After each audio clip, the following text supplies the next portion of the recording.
رب اشرح لي صدري ويسر لي أمري واحلل عقدة من لساني يفقه قولي.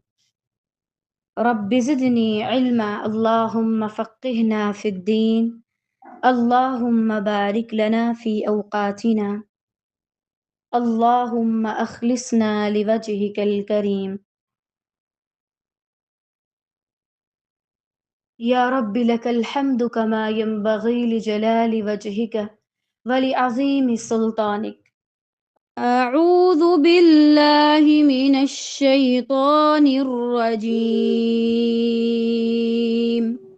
بسم الله الرحمن الرحيم.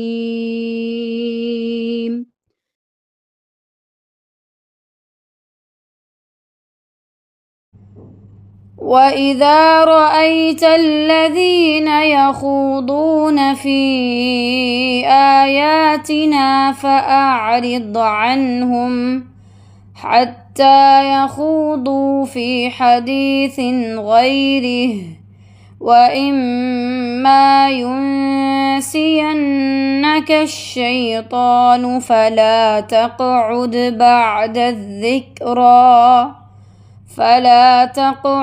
بعد الذكرى مع القوم الظالمين.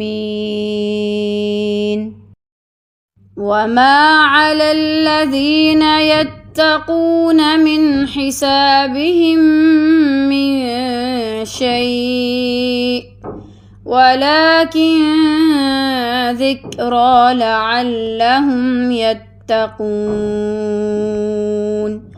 وذر الذين اتخذوا دينهم لعبا ولهوا وغرتهم الحياة الدنيا، وذكر به أن تبسل نفس بما كسبت ليس لها من دون الله ولي ولا شفيع، وإن تعدل كل عدل لا يؤخذ منها.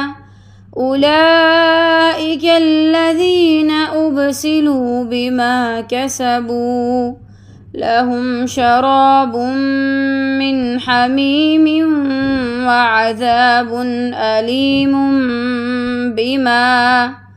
بما كانوا يكفرون.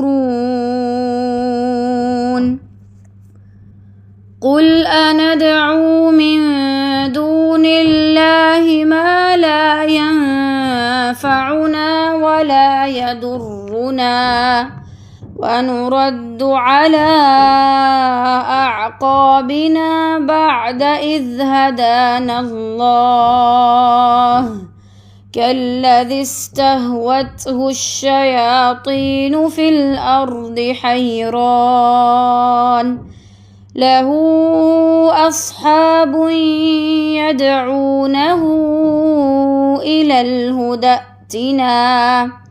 قل إن هدى الله هو الهدى، وأمرنا لنسلم لرب العالمين، وأن أقيموا الصلاة واتقوه وهو الذي إليه تحشرون.